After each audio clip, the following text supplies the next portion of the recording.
All right, welcome everyone. We're Semblance of Sanity. I'm Caleb. I'm Jacob. And we're here for Bungou Stray Dogs, Season 1, Episode 9. A kidnapping. Yes, it was all a ruse to get Dazai, and now Dazai has been kidnapped, which I'm basically like, oh goody, because now he can spread his philosophy to Akutaga. Find meaning with me in a double suicide. Yes. Yeah. And Akutaga will be like, no. Wait, me? seriously? Like, really? Yeah.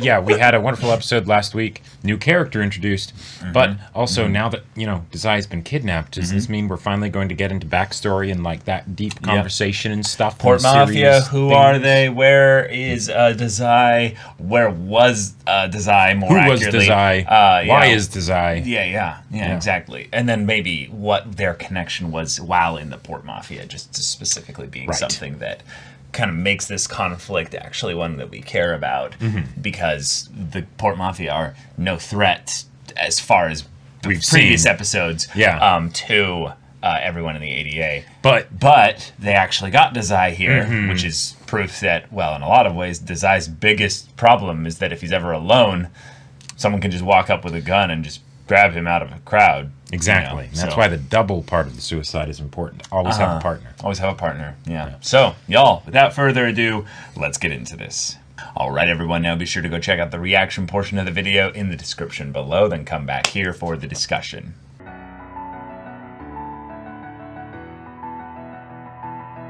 All right, this was a really sweet episode. It was. We got a little bit of a, just a little date kind of hangout time with Atsushi and Kyouka. Kyouka. Yeah, that's right. Amidst all the crazy blood and violence and craziness that happens when you tangle with the Port Mafia. Because now they've got multiple captives in potentially multiple locations. Yep. But we have a rescue multiple locations, the big thing of the plot here is that now we have Atsushi taken as well, and because he was, an official member and stuff, and Dazai, they probably more just are like, no, he'll rescue himself. Like, sure. Or they don't even know that he was taken by the Port Mafia. True. Yeah. In a lot of ways, they might not, just because he's probably off just going to try off himself, somewhere. He'll turn up eventually. What's funny is thinking about it from that perspective, Dazai might have seen this whole thing play out where he's like, oh, they're gonna bring Atsushi to me, actually. The best way that I can keep Atsushi safe is to get captured by the Port Mafia first. Yeah. That way they'll bring him to me. and if they don't, I'm a genius. Right. And if they don't, then that just means that my buddies at the ADA are good enough that Atsushi hasn't been kidnapped. That I wasn't needed. Yeah, it's perfect. It's perfect. And I can reminisce with old coworkers, about times long past. Right. Okay. All right. And then we have Yukichi, the president, who's even more genius, who's like, we're going to spend time in front of a whiteboard debating where they could be. Or I could praise Edogawa Rampo. Yep. I'm a genius. Which, quite frankly, it is one of those things where, like, I feel like it on the one hand speaks volumes to Rampo's unique personality and insecurities as well. Sure, that none of the other people at the ADA were just like, okay, Rampo, where is he? Probably because they could not convince him. Right, it's like that save their lives. Right, that communicates to me that it's basically something where he's so difficult to deal with that it's just, if he helps us, great, but if he doesn't, we can't force him, and we won't be able to convince him, right? Right. But then, of course, the president just comes up and is like, no, I know how to work this kid. I will give you praise.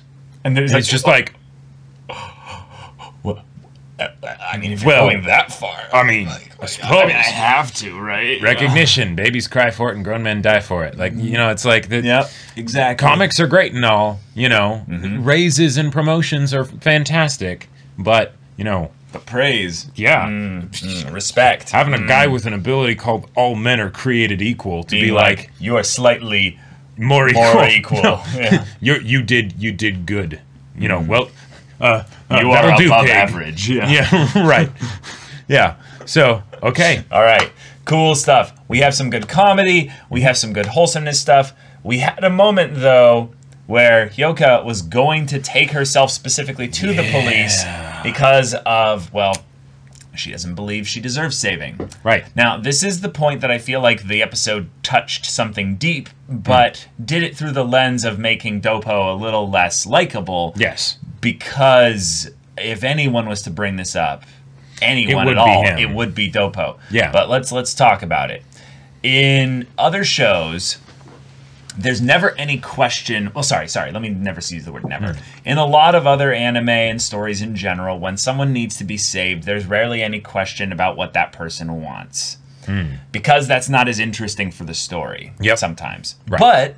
But one of the things that is very uncomfortable to deal with, in the same way as which we have a situation where Dazai jokes about committing double suicides, if someone wants to do something that would be basically the equivalent of them giving up, meaning they don't want to save themselves, you can't really can you stop actually save them then? Right. Like, it makes me think of that part in The Incredibles that was played up for comedy, where it's the, you didn't save my life, you ruined my death, right? It's, if someone is really convinced that this is what they want, you can't. Can you? It's the question. Can you change their mind? Exactly. Right? We don't know. It's always different for every situation. But it's the awareness when you're in those situations. Because I think there is something noble in presenting yourself as nearby and available for those. Shoulder to lean on. Right. That might have only 0.1% of a desire to save themselves. Because if you're nearby, that number might go up. It's that spark that can take flame, right? Yeah, exactly. Yeah. Now, this is the tricky part. And I like that they went into this, but the storytelling conventions were very obvious in terms of how they looking back on this episode, we can tell how it was kind of forced to go this way to make certain things happen. Forced to go which way? Of them getting captured, they would end up alone talking about this whole thing so that Doppo would be like, oh no, they got taken by the port mafia. Whatever shall we do? It's not as if we were considering him a VIP, and she's also a VIP for them. This was kind of almost set up, and I would not be surprised if in an episode or two we find out no, that was exactly our plan. We were trying to lure out a leader of the port mafia. Doppo's going full 5-head with this, and and Dazai's in on it with him. It's a full thing. But for now, when he brings up things like there's only room on your boat for one, that's not your decision to make, Doppo. No, but what he's saying fundamentally has a point, right? And this is I was just gonna say, and the point primarily is that Atsushi, you yourself need saving right now. Yep, you are not necessarily taking care of yourself directly by helping someone else, but however, this is the part that Doppo conveniently ignored, is that sometimes the best way to solve your own problems is to help someone else solve theirs. Right. But that person needs to want to be saved. Yes. That's where the wiggle room is. And I would say that the biggest reason that we can know that there's at least an inkling or a hint that Kyouka wants to be saved is because she talks about how she doesn't deserve to be alive. Yep. Right? Because if someone truly believed that with no conflict in their heart or anything like that, they would just feign positivity and that's cool, and then they just go disappear somewhere. Exactly. Right? Like that. So there'd be no conflict really. Right. So the fact that it's being brought up means that it's something that she's struggling with, and she wants there to be. She wishes her situation were different, but it's a limitation of belief of what can happen, not a limitation of desire. Right. So and that's a very tough, awkward spot to be in, because what you're basically saying is that you don't believe someone else can help you. Or that even, or that you even have the power to help yourself. Well, right. Yeah. But even the base level, it creates a barrier around her where people will actively then leave. And hence why her eventual thing is no, I'll take myself to the police station, because it's I appreciate the kindness you're extending me. Exactly. And yet... And yet it can't undo what's been done. Yeah. I really like that the story is also taking the slow approach with her character. Yes. I'm very excited to see how they take her story in the future. Because I don't think they're going to just kill her off because, you know, we're going to end some, like, section of the story or something. Right. Oh, no, you know, traumatic galvanizing event for Atsushi. There we go. You know. No, if anything, I think she's going to become a long-form member of the ADA eventually. Yep. But we need to go through her full origin story into that. And I like that it's going this way because, one, the whole idea of, like, okay, given the fact that we have all these supernatural abilities and things like that, right? The stakes are scaled up accordingly, right? Sure. It's not that, you know, she was just kidnapped, right? It's that she was kidnapped and forced to murder 35 people. Right. Holy shit, while her own life was in jeopardy and all of that stuff, right? Like, that's dark, that's twisted, that will fuck you up, right? That is not something that will get dealt with quickly. Nope. That being said, seeing the similarities between himself and Kyouka, Atsushi is able to be like, I'm kind of looking in a mirror right now. Yeah. And maybe this is what I could have become. This is what I could have become. Yep. And this is kind of still what I could become, right? Oh, totally. Because if he gets too wrapped up in the whole thing of the were-tiger and all of that, like her outlook on life is maybe a bit more extreme, but it's very similar to his outlook just a few episodes ago when he was like, oh, I shouldn't be around the ADA. I just cause trouble to everyone that's near me. Oh, I need to leave, right? Yep. And as a result of that, Atsushi might actually be specially equipped to hopefully help Kyouka deal with her situation. That's our hope, yeah. That's our hope. But that they'll actually be able to understand each other and see each other for who they are. Right. And thus see themselves. Yep. Yeah. But in the same way that the ADA could not directly help you, Atsushi, you cannot directly... Or not, they couldn't directly fix your problem. Exactly. You cannot directly fix her problem. She still needs to be the one to fix the problem. You can help her, potentially. Yep. But given the fact that you've also been having trouble with your own issues, you got to make sure that you have your own boundaries set up. That if you are helping her, that it is something where you are truly lifting her up rather than her pulling you down. Yeah. And that is the part that is really uncomfortable to talk about in terms of real life, because real life is never so simple. Right. You don't get a romantic, like, and take this with a grain of salt. Yeah. You don't get a romantic, oh, we get captured by an evil organization stuff, which then basically just simplifies the stakes and everything, so that way, hey, we can defeat the evil organization together, and then suddenly the scary thing is externalized and given physical form, rather than something that is without physical form and internal. Yeah, yeah. I love how much you can just read my mind with regards to that, because when I was talking about it in the reaction of, like, this is actually kind of a good thing with regards to helping with this whole thing. It's literally the thoughts you were having there. They now have created an external threat that they can use as a reference point to deal with the issue. Now, it won't solve everything immediately. No. This show isn't going to do that. But it will make the actual point of attack a little bit more obvious. Right. It forces the heart of the matter to the surface on both of their ends, right? Because it would have been submerged underneath and harder to find. Yeah, especially if Kyouka doesn't want to be saved. Many people live lives of quiet desperation, right? And let's say Kyouka even wants to be saved. How much does she want to be saved, right?